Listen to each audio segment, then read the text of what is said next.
We start with the church. Because it's the same principle that you mothers taught all those years that get you honored on Mother's Day. How do you want your sons and daughters to be able to go out and treat other people? You start by teaching them how to behave at home, right? When the church is a really well-run house where all the kids are growing in the grace and the knowledge of Jesus and doing what they're responsible to do, they're doing their own chores, they're not leaving the sink piled up for somebody else.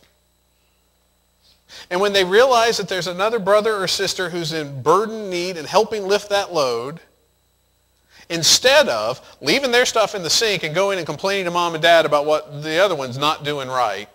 Of course, we don't complain to dad about that. We normally complain to our fellow brothers and sisters, all right? I can't believe he's that way. Well, did you hear what I heard about them? Uh-huh. You know, this prayer request this morning, I'd like us to pray for so-and-so whose son-in-law, you know, is the one who's having the divorce with it. Oh, anyway, nobody's ever had that prayer request come to them? Maybe it's one of the joys of being the preacher. The extra information, which sounds an awful lot like God. Anyway, we're off target. And I've got some of you staring at me like, you better shut up. That was me. Sorry, didn't mean to do that. Paul summarizes it in 1 Thessalonians. We hear that, for even when we were with you, we gave you this rule.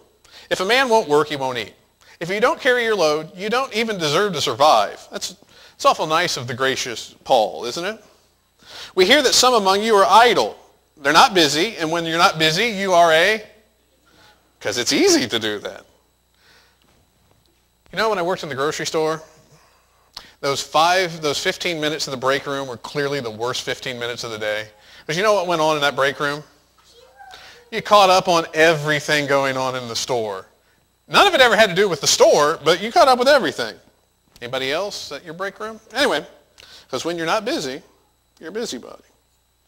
Such people we command and urge in the Lord Jesus Christ to settle down, earn the bread they eat, and as for you, brothers, never tire of doing what is right. As Paul says, those of you who are doing it right, keep doing what's right. And then what?